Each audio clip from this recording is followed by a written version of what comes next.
Good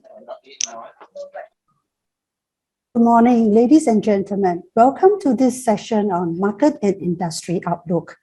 We certainly had the most volatile 18 months and nothing that we've seen before.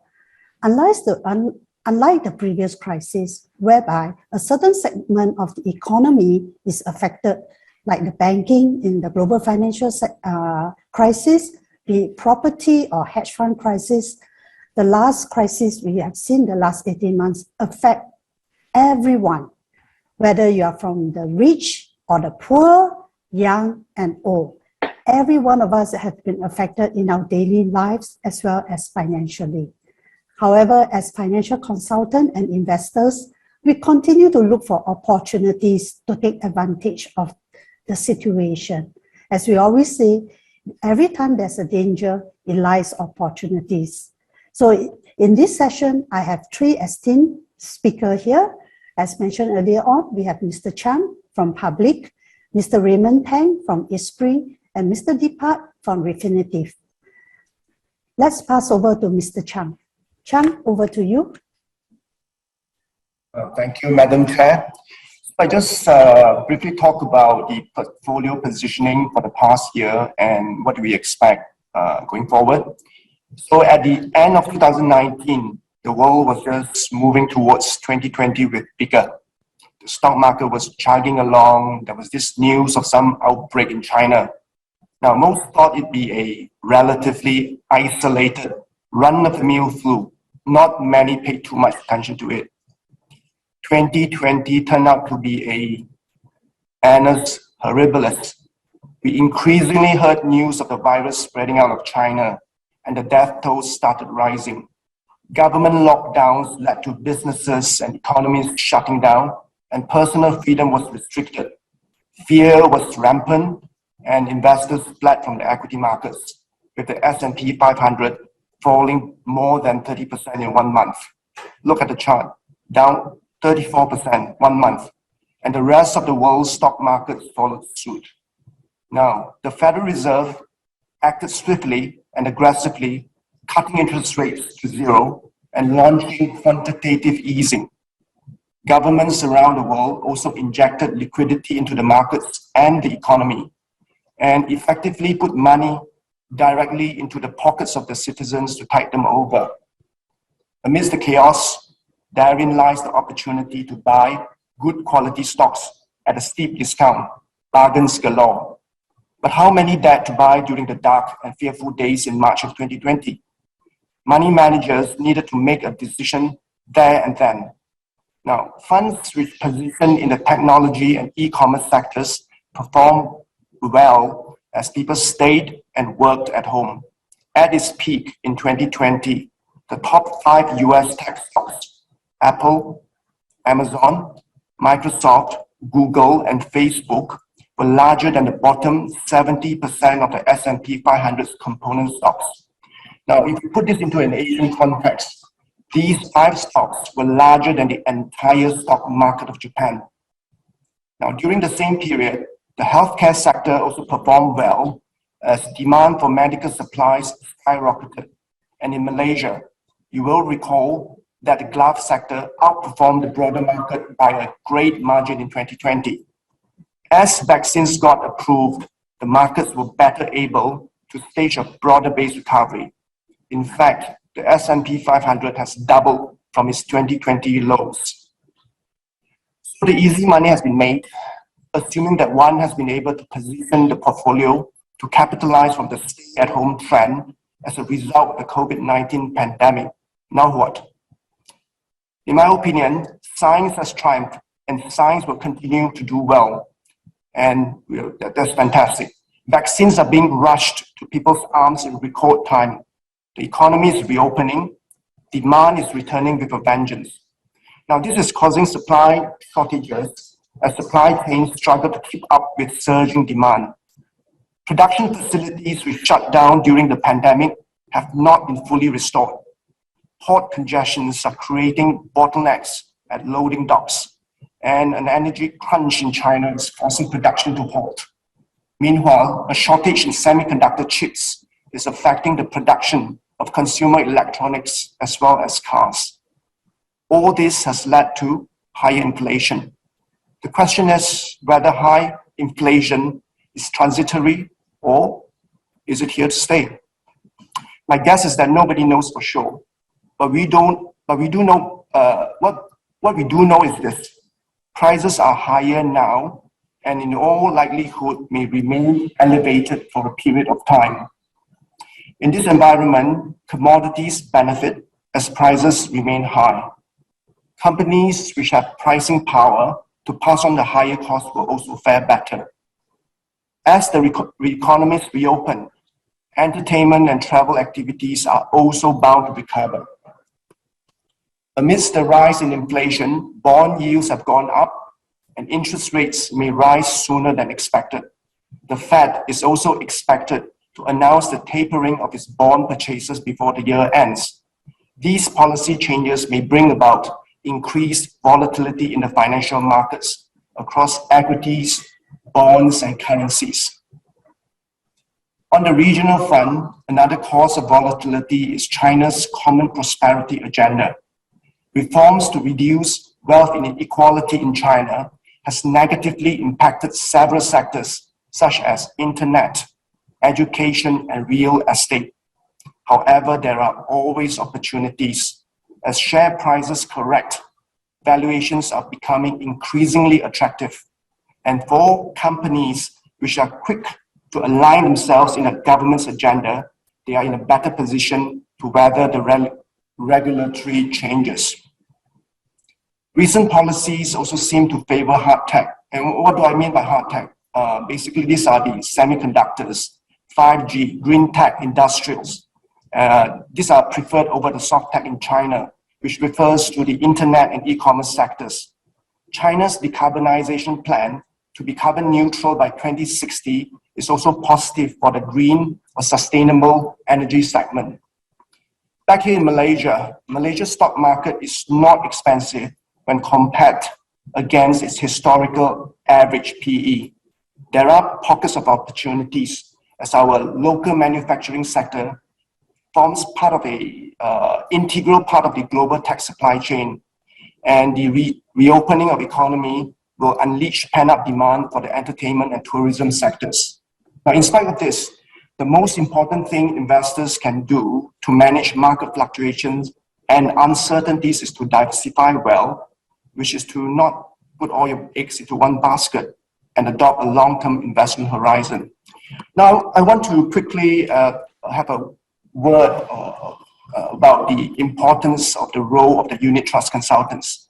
Now, as I've mentioned, the market is volatile, as can be seen from the events in 2020 and 2021 so far. Consultants play a crucial role in keeping investors attached to a long-term, process-driven plan and helping investors avoid making emotional decisions during volatile market conditions.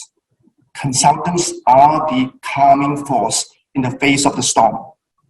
Consultants are there to ingrain into clients the fact that unit trust investments are for the long term and that investors need to diversify and practice ringgit cost averaging. They are there to hold the investor's hand throughout the investment journey and will reach out to review and rebalance the investor's portfolio along the way. This personal touch and guidance is not something that can be replaced by digital tools. Instead, digitalization should be seen as a tool which will help consultants to enhance the services offered to investors.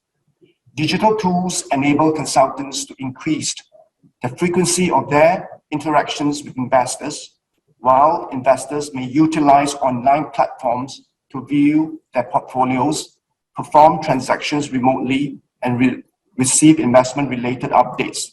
In short, consultants should seize the opportunities that digitalization offers and adapt to the new servicing method by riding on the wave of the digital revolution. Thank you.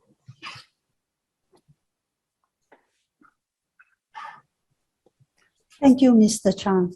Definitely interesting, whereby we see how the market or rather the virus starting from China and how the world market has all been affected. And most notably is how the tech companies in US has actually grown so much in terms of share prices and in terms of market cap. So there lies the question of, is it sustainable in the long term as well from valuation point? But before we discuss more in details, I'd like to bring over Mr. Raymond Tang. Raymond has more than 30 years of experience in this industry, and I'm sure if he will definitely share with us interesting views on how he look at the market going forward. Raymond, over to you. Thank you. Thank you, Miss Ling. Can I have the slides on, please? Now, everybody knows the road to recovery will be choppy, and it's the same crisis after crisis after crisis. As Suet has mentioned, I've been in the industry more than 30 years. I saw the 87 Dow Jones crash and all the other crashes moving forward. And the road to recovery in every instance will always be choppy, will always have naysayers. Now, where to from here? If you move on to the 2 slides forward, we can see that, look, are we having blue skies ahead?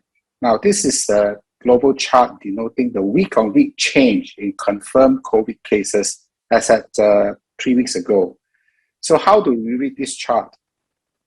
If you note the countries which are in blue, which means that the COVID cases are declining week on week. Less cases reported on the week of 4th October compared to the previous week.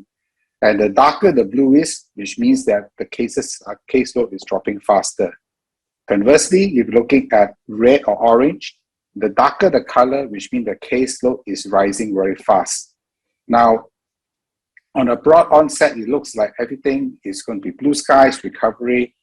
And just to give you insight on numbers, you know, Malaysia is about in the 25% category decline. That's because our case count in October dropped from about 18 over 1,000 the week before to about 12,000. So it's a drop about 30-40%. However, you look at New Zealand, which is in dark red.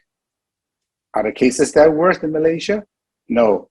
It's just a relative case of numbers. The case count went from end of September from 10 cases to the first week of October to 50 cases. So you look at percentages, it's a 500% increase, right? So there in the games, we need to understand the dynamics. There are a lot of moving parts here. Now, in the general sense, of course, if it's more blue, it's better. But then again, we need to look at the second level and third level effects. Now, you see the declining trends.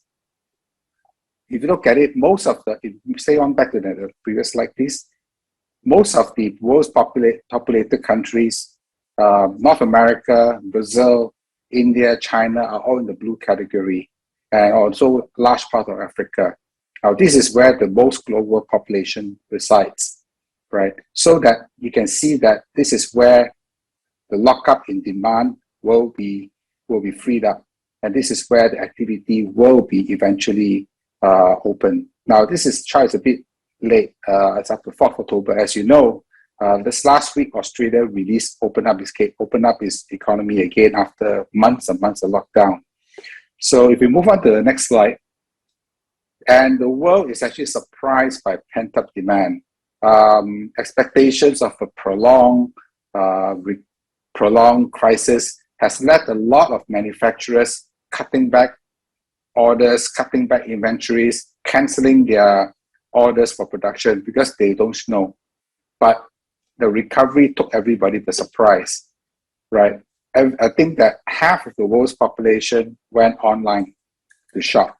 And that's where created a lot of situations where factories are unable to reopen because of COVID. And once they reopen, if there's a case, the whole factory has to be locked down for a few days a week until it's cleansed. And sometimes in manufacturing, it's not so easy as just switch on or switch off. In complicated industries like steel, semiconductors, you need time to basically ramp up process by process. So that's where it contributes to the supply shock situation. Now, this is where you look at the slide here, the delivery times, which is in blue, is higher. a lower number, and the blue, which is actually 35, means a longer delivery time. Things are getting delivered slower. Ships which are parked outside Long Beach, California, used to take 2-3 days to clear a container ship. During the good times, container ships never have to wait. Now they have to wait anywhere between 10 to 14 days because times to unload a ship went from 2-3 days to 7 to 8 days. Right? So it's like a bottleneck at the toll road. So, and this happens because it will have secondary and tertiary effects. The next slide will show that energy prices has gone up. It's not a broad across commodity rally, right? But it's on two things: soft commodities because of food prices, and secondly, because of energy, right? So energy prices, there's also this move to ESG, to move towards ESG so that it's more cleaner. Natural gas is preferred to coal, and hydroelectric is preferred, and solar is preferred. So that's one of the dynamics that's pushing energy prices. Now you see that iron ore is down. It's a reflection that demand for iron-based products is still not there back to its original pre-COVID levels yet. Now, moving on, we talk of the effects of possible talk of inflation. Natural prices are and consumer prices are up, energy prices are up, and are we going to see higher prices from our electricity in Tenaga? Possible, right? At least if your bill is more than 500 to 600 ringgit a month, you can expect increases, right? So, but where was the central bank's role in this?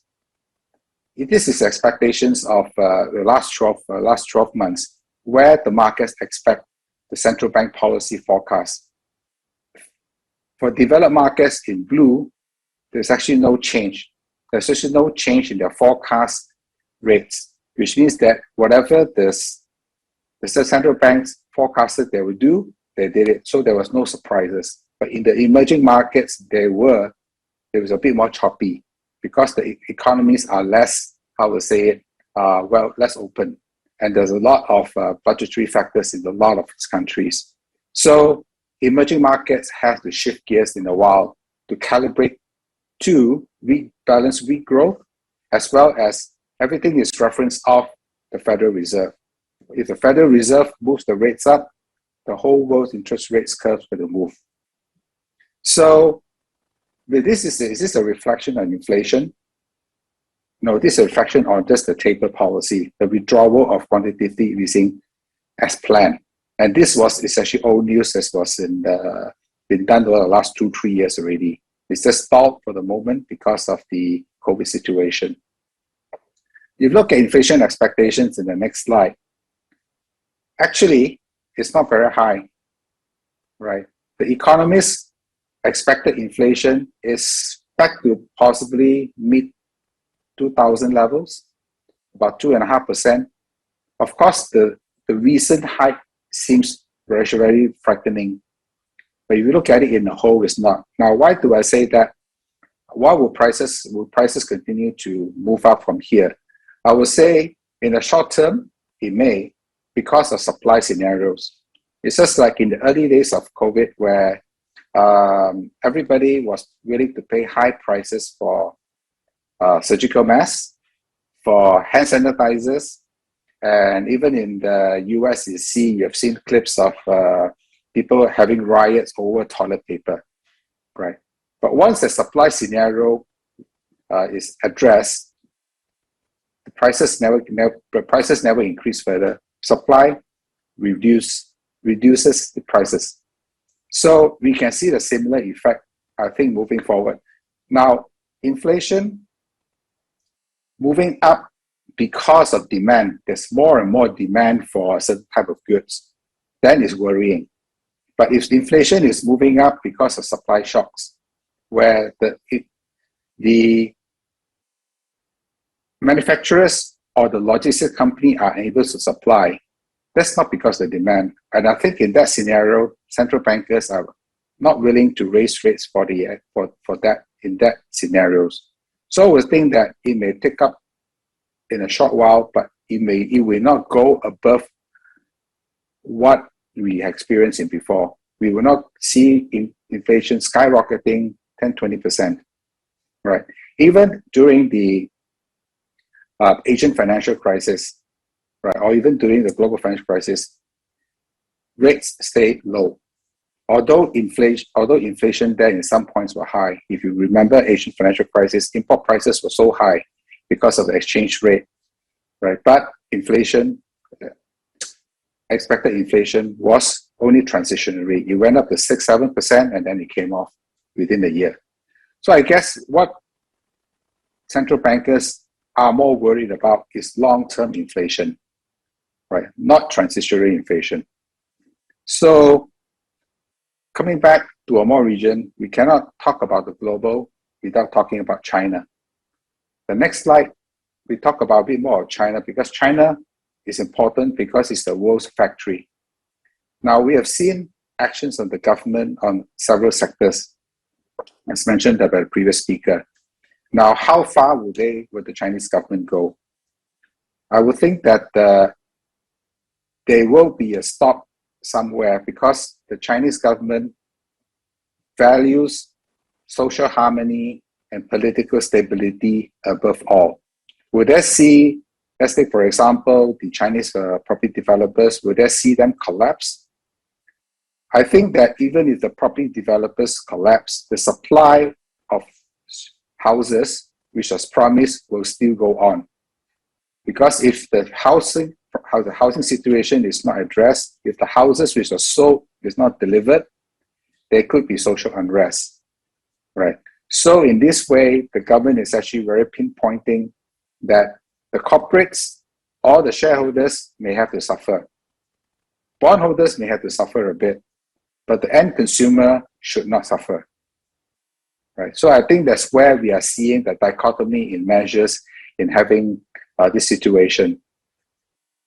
Power outage in China. First of all, part of the power shortage is political. China used to take a large part of the coal supply, and there's still a lot in coal, from Australia. But because of the trade war and challenges with Australian government, China cancelled Australia as a preferred supplier, and they went elsewhere to shop for coal. Whereas in the meantime, they ran down their own internal supplies. So, but being the world logistics, it's not so easy to change one supplier to another. Those of you in business knows that. But this is a political move, and hence the shift to looking for other suppliers in Indonesia and everywhere, and Brazil and Colombia takes time, and the quality is different. So in the short term, we have we are seeing all this what we call brownouts or blackouts in China because of this situation. Of course, demand is up, but it's also because of partly political. So we are seeing all this coming to a point, a confluence. There's a lot of confusion of what may happen. So what is our view on the world? The next slide just encompasses it. We think that the global reopening team will basically be driving markets forward. Next slide, please. That people are just looking at the numbers as the infection rate comes down, vaccination rates are up, and economic resurgence. Now, even an economic resurgence, everybody now wants to go for overseas for holiday. But guess what? There are not enough flights, right? So this, for example, MAS used to fly daily to London, only fly twice a week to London now, right? And prices of the tickets are high. So the economic resurgence is going to be choppy as well. And everyone has to come to this, time is still up. That's where we are seeing a lot of these transitionary happenings. So, but the world will continue to adjust. Markets will be the first to adjust. Now, if you are a full-time investor and looking at the news every day, in fact, there's just too much news to look at, great that you can manage your own portfolio. And if you are a trader of sorts, if you can get your trading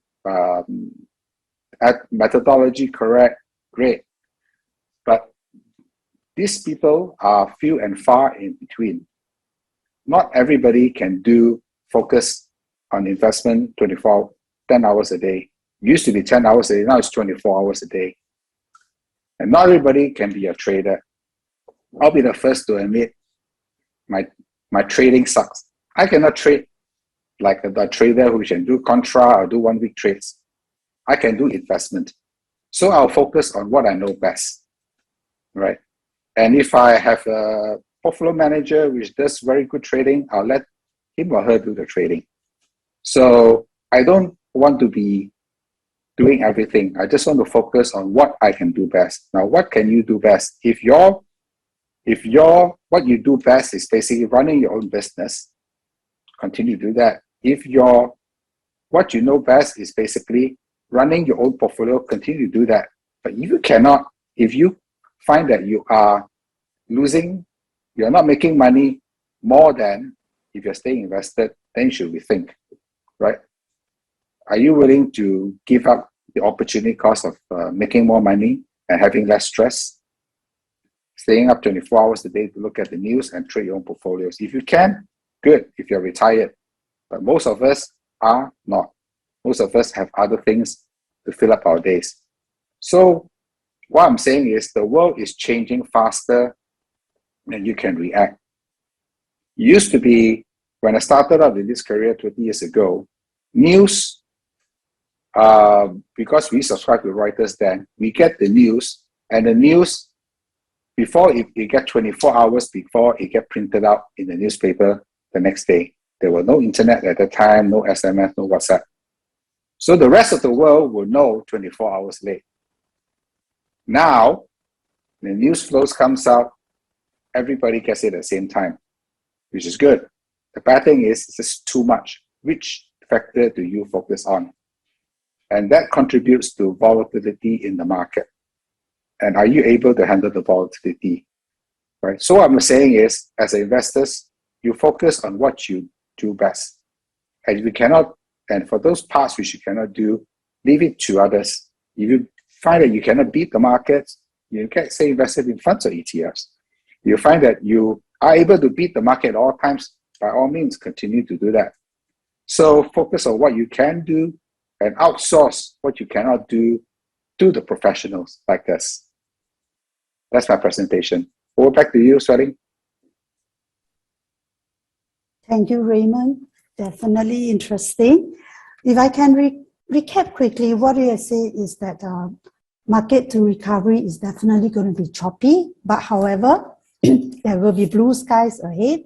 Definitely, we are seeing some light at the end of the tunnel. And as human beings, I guess we have to be positive and look forward, right? What is interesting from your slides is that China is very important, being likely to be the second largest economy, be it 2030 or 2035, depending on your growth assumption. But being the world's factory and having this disruption the last 1 year from China controlling their various sectors do lead to fear. But what you have said about social harmony as well as political stability actually brings us back to what China is trying to achieve. At the end of your slide, you also showed that moderating equity view and you are less bearish on bonds due to your outlook on the Fed tapering as well as inflation not being sustainable in the long term. Basically, this is short-term supply squeeze rather than demand-led. Okay, before I go further in this discussion on the market, let me bring to our next speaker, Mr. Deepak from Refinitiv. Mr. Deepak, over to you. Great. Thanks, Ms. Lim. Hello, everyone. My name is Deepak Khurana. That's my full name. And I'm the Proposition Sales Director for Sustainable Finance and Lipper at Refinitiv for the APAC region. So at the outset, I sincerely thank the team at FIMM for having me as a speaker in today's event. I must say that presentations and discussions so far has been quite interesting and useful. My fellow presenters have highlighted some very insightful trends on the asset management industry and the overall industry outlook. Now, swiftly moving to my presentation, pleasure to be presenting to you on a very topical subject, fund flows trends. So fund flows trends provide some very useful insights on investor behavior. By looking at flows data, you can get to know investors' views on asset classes, countries, special themes, and many other interesting trends. So let's go through the presentation today and to understand how investors have maneuvering their allocation on funds during these volatile times. So let's get started. Can you move to the next slide, please? Yeah. So on a very high level, the savings rates have gone up across all regions and markets. We spoke about the pent-up demand in previous conversations. Cash credits and fiscal stimulus from central banks have provided ample liquidity in the system. Individual investors, instead of saving money, have been rather increasing their savings to provide protection for rainy days. So, and therefore, we saw strong fund flows over last 6 quarters or so. The chart here shows quarter-on-quarter global fund flows across major asset types.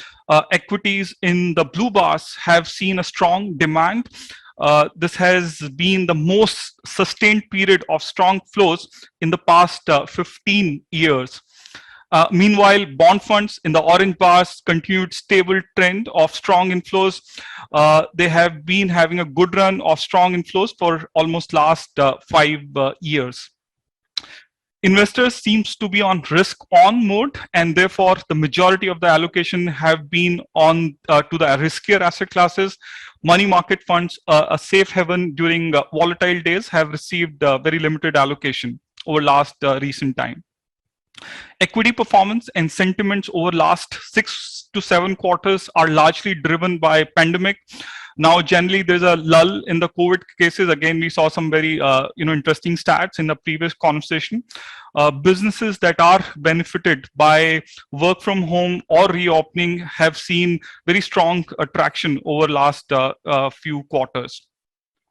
On the fixed income sides, I think we spoke about the rates and also the the inflation and the rates going up in the recent past. However, the bonds are still looking strong, and their secular bull run for flows continuing here. Let's move to the next one, please. Next slide, please. For the last couple of quarters, we have been seeing a check mark recovery. However, in quarter 3, market sold off across sectors, and we saw a minor correction in September. The first few weeks of October have seen much of sell-off, and this is kind of reverting, and then markets again hitting the new highs. Meanwhile, bond continues to sell off, and it driving the rates up.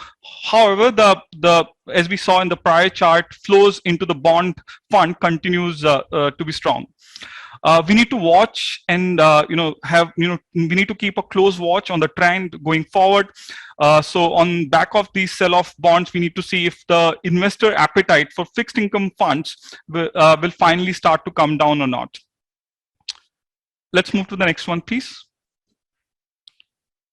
Yeah, so the muted equity market performance in quarter 3 eventually slowed down the growth of the share of equity in the global asset allocation pie. Given the sell-off in the bonds, we may see equities gaining ground next year. This is mainly due to the impact of sell-off on the valuation of bonds. For other key points that we need to note, something that we need to note that will drive the future asset allocation mix. Several Fed members are urging a hastening to tapering. Supply chain issues we spoke about again, and tight labor market are putting pressure on supply.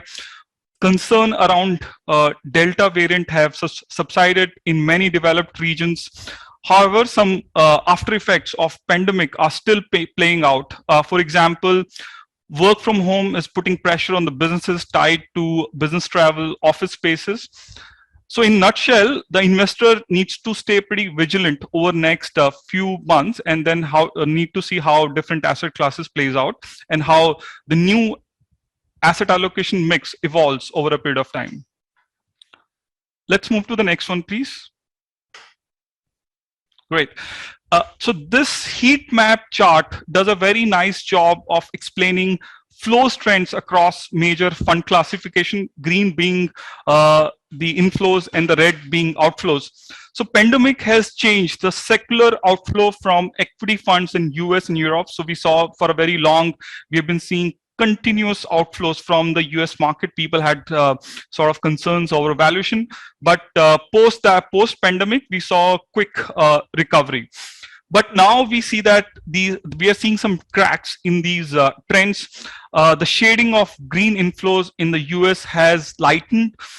European equity flows have gone back to negative in last couple of months. The two bars, the highlighted, the two bars that you see on the screen. And you would also notice that bonds across all classification, be it corporate, sovereign, or high yield, across all classification have shown strong momentum despite of rates going up. Let's go to the next one. So flows in US, highlighted light blue bar or the green bar, were the strongest immediately after the pandemic sell-off. It was largely started with more of a money market funds, but eventually now a lot of money is getting invested into the riskier asset classes. Now this trend seemed to be dwindle a bit. We have seen similar trend in other regions as well, and you can see that outlined here on the by the small circle, red circle on the far right side of the chart. So again, the recent month of September showed the most pronounced contraction of flows, mainly driven by the market sell-off, and also we saw there was an uptick in the investors' redemptions as well. So this essentially flattened the net flows across all major regions. Only US showing a small sign. Let's go to the next one. So September's market pullback paused the remarkable growth in the global AUM. The contraction in AUM was fairly even across regions. Europe and UK seem to have suffered relatively higher, and they've lost more AUM compared to the other regions. On the other hand, Japan saw a strong AUM growth, which was largely driven by flows. While the performance was the equity performance of the Japan was more of a flat, but there was a very strong inflows in this market. Let's go to the next one. AUM share of China and Japan is showing a stable growth. Higher share of China and Japan, in fact, is narrowing the share of EMEA region. Given the issues taking place across the tech, private education, and real estate sectors in China, one can expect contraction in their AUM, but somehow they have managed to hold on to their position. We spoke of some other issues. The manufacturing is also getting a bit of a contraction, but as such, from the flows point of view, they've been doing fairly okay. Japan managed positive returns. We just touched upon that, and because of that, we saw some very strong flows. In the last quarter, while Japan saw some strong inflows, most of the other regions suffered and saw declines in their AUM. Let's move to the next one. Right. So Asia had a mixed equity returns in Q3. India surely was an outlier and posted a strong positive performance. Japan and China largely saw a flat performance. However, markets like Hong Kong and Taiwan experienced significant declines. On back of these market sentiments, Japan, Australia, and India posted highest fund net inflows, and markets like Taiwan and Thailand posted the largest net outflows in Q3. Move to the next one, please. So now quickly looking at flows as per the global classifications in Asia, funds that are domiciled in Asia, and as per their Lipper global classification, mainly equity US and equity global received highest inflows in the quarter. Clearly, Asian investors are quite sold on to the work from home and reopening related opportunities in US, and we in our previous presentations we saw the opportunities that is available on back of the reopening of the economies. Let's go to the next one.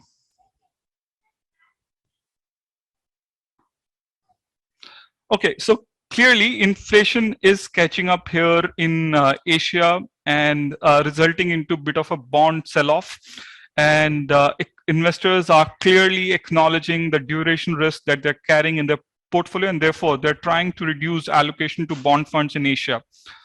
So categories like India bonds, Korean bonds posted highest fund net outflows during this quarter, and something which we can see here on the screen from the red big bars.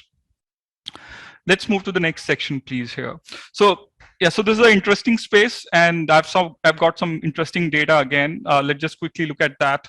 So ESG money market funds delivered a very counterintuitive flows trends in a declining market. As we said earlier, perhaps the risk-on signal from investors, something which we can see. Equity ESG funds depicted by the blue bars here on the screen continues to see strong inflows over the past year.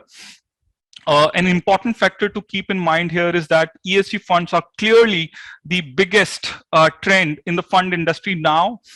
So many asset managers are rushing new products to the market. We have seen across, not globally, here in Asia also, there are in all different markets, we are seeing a strong traction for ESG funds. In addition to launching new funds, the asset managers, they are even restructuring their current products and repositioning them as a ESG products and trying to push for higher flows and higher AUM. Let's go to the next one, please. Next slide, please. Yeah. So equity funds were not immune to the market sell-off seen in September. So we can see a small dip towards the last month. In fact, the ESG funds or the sustainable funds, they tend to rely more on large cap and tech stocks. On the other hand, they also have lower allocation to value stocks like energy, industrial, utilities, and even materials. So their performance tend to track the growth funds and the large cap stocks. So at the times of reversals in the markets, the negative impact is even more pronounced because of their alignment with growth stocks. And so this is how basically you can see the impact of in the AUM towards the last bar. Let's go to the next one. Right. The trend of the ESG equities expanding the share in global AUM continued almost in third quarter, though there was a small exception, a minor pullback in the month of September. Market performance so far in quarter four, will correct the small downtick that we have seen here. So already October month has been relatively better, and the downtick that we saw, it's kind of more or less getting recovered. And I think most of us acknowledge that ESG fund category will evolve in coming years, and we will see growth across asset classes. But right now, equities are playing a major role in the growth of ESG AUM across the globe. Specifically looking at here in Asia, while in the developed market, we do have, a good, mix of, ESG funds across asset classes. But here in Asia specifically, we are more concentrated towards equity. And eventually, as the market, at the fund category, this fund category evolves, and we will have much better asset mix. Let's move to the next one. So this slide explains some good, some very interesting data about the asset allocation between the passive and the active. For the ESG funds, we can see a very high allocation has been made towards the active funds, and the overall in terms of the overall AUM, while the global AUM for within the ESG or the sustainable fund category globally is close to around 5 trillion. Here in Asia, the overall AUM is close to 120 billion. So compared to the global markets, relatively, the ESG funds here in Asia is relatively lesser. But you can see that over last five to 6 quarters, we have seen a very steep high growth kind of a phase. And given that ESG and sustainability is gaining a lot of traction, eventually we are hoping this trend will continue. Let's move to the next one. So this was more on the, next slide, please. So the earlier one was more on the, the AUM. This one is more on the flows. Again, you would see that we have seen some very strong inflows, especially in the active funds across over last 6 to 7 quarters. Even in the last this month, the month of last quarter, we haven't seen positive flows. So it's going pretty strong. So I think that's it. This was all from my side, and back to Ms. Lim. Thank you, Mr. Deepak. Welcome back, panelists. I think we are back to the Q&A.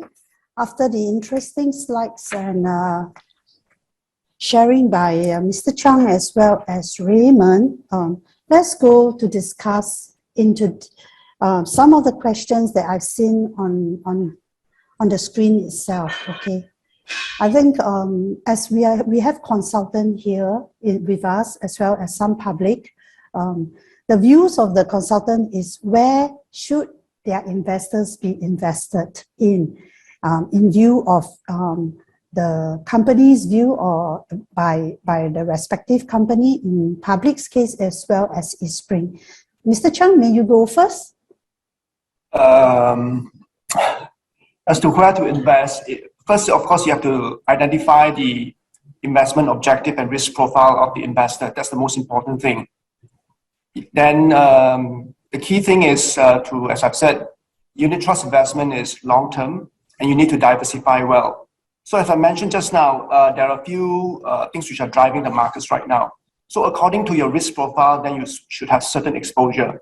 So a bit of domestic, a bit of regional, a bit of global funds, and to ensure that it suits your risk profile. So basically, as we said just now, that the market is entering a different phase. The easy money, where it was the stay-at-home trend, that has been played out. May still continue, may have still a bit of room, but we are in a different phase. Interest rates likely to creep up, inflation likely to slightly be higher. So under this environment, there's a different category of stocks which will outperform.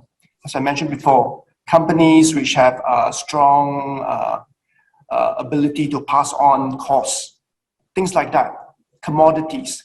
So these are the direction that the market is probably moving towards. And also the reopening place, entertainment, travel, these are the areas that should do well in maybe in the medium term, short to medium term. However, one thing to remind again, as individual investors, if you do not have the expertise, you should rely on, one of the alternatives is to invest in unit trusts, whereby you have unit trust consultants to help and guide you. So that's the approach that one should have. Unless you have specific knowledge, you should rely on the professionals, fund managers, and the unit trust companies and unit trust consultants. Thank you. Mr. Chiang, do you have views about the bond fund itself, be it local or global bonds? Any views there? The bond market, as I've said, inflation is likely to be slightly higher. So our view is, in Malaysia's context, right, the dynamics is slightly different. There's always demand for bonds because of various structural issues. So I think shouldn't be overly concerned about inflation. It's not because of demand, overly strong demand. It's because of the supply constraints. So this is, for me, in the short term, yes, prices were a bit high, but it should work out eventually. So that's my brief comment on interest rates and bonds. Yeah. Raymond, over to you. Okay, what should the investor be looking at for the next 12 months, right?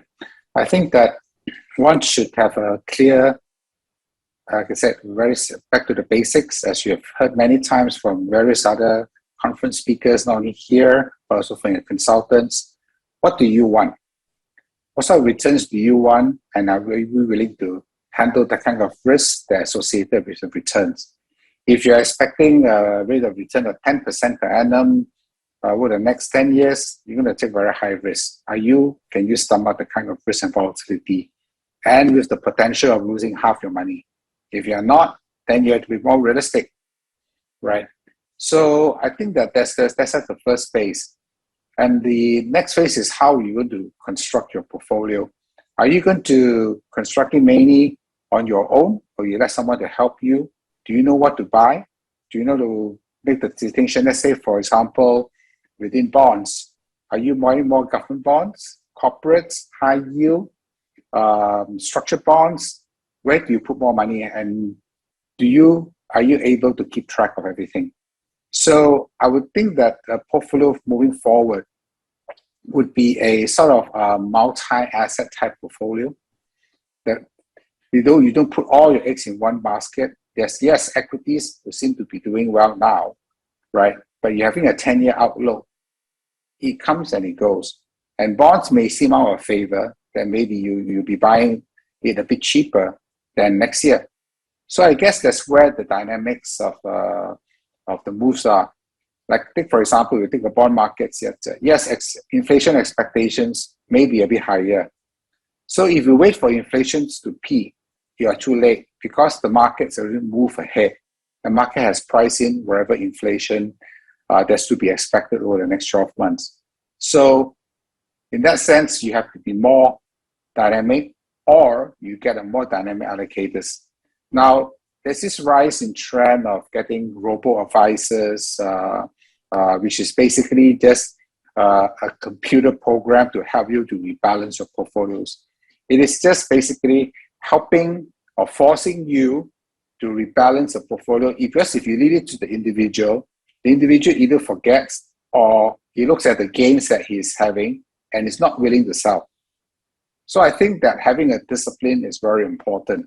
And the robo program does help enforce the discipline, right? So I think that that's where one should be focused on, in what you want and how do you get there what you want. Thank you, Mr. Raymond. Mr. Deepak, there is a question for you. Basically, the question is, do you see similarities in asset allocation if we reflect on the previous financial crisis or other pandemic-related events? Yeah. So, these events actually, reminds of some very, the very basic principles of, the asset allocation. So broadly, just to first, address the point here is that, yes, we do see, the kind of a similarity in the asset allocation pattern compared to what we have now, compared to the previous such issues.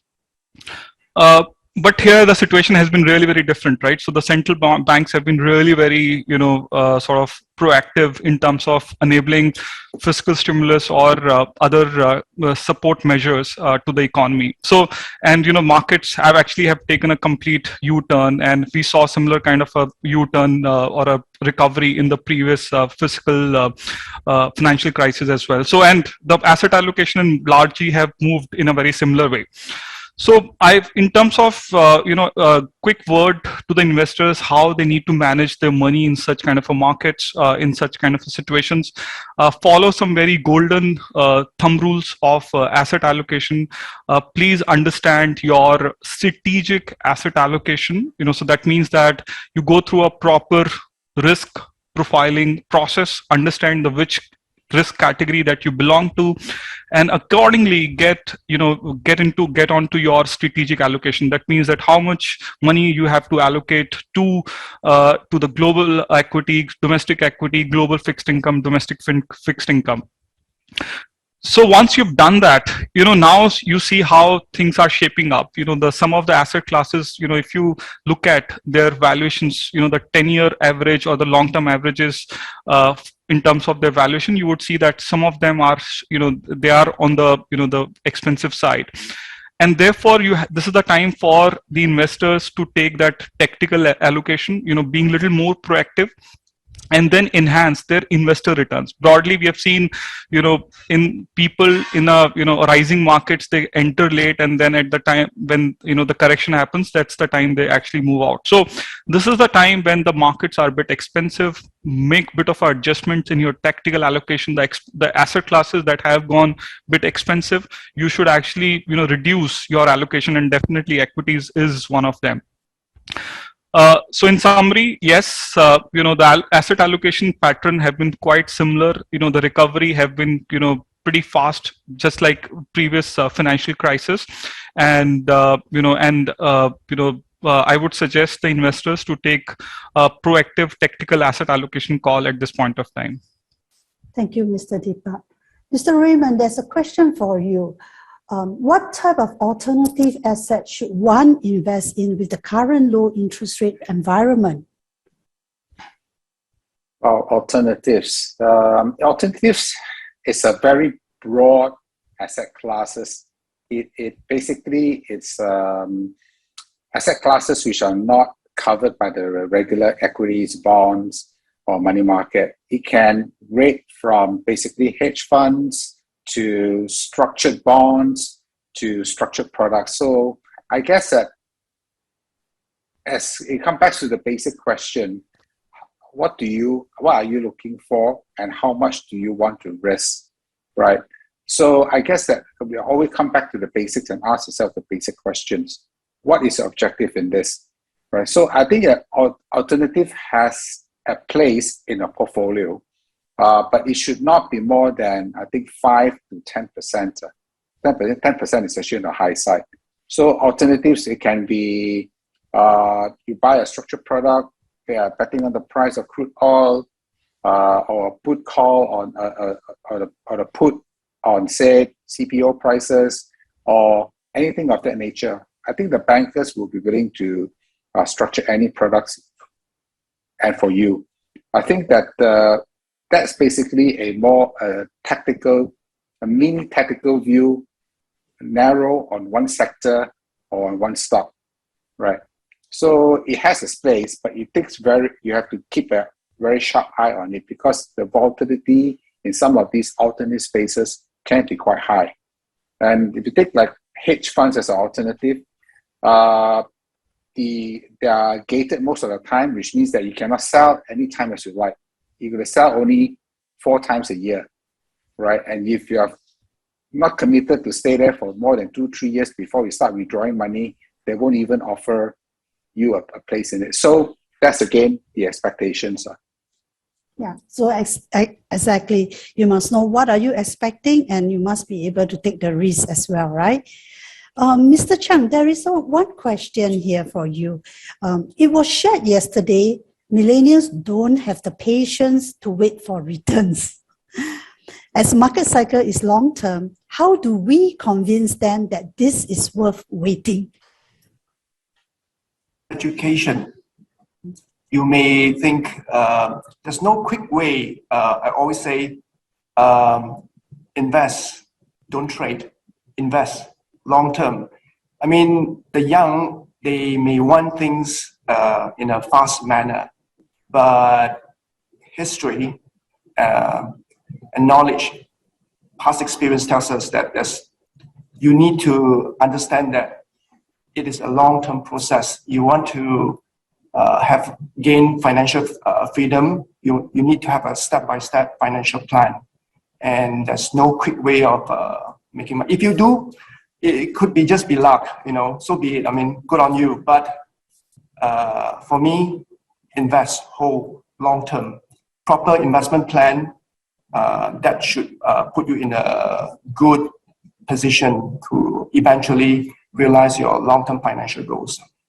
Yes. That's my comment.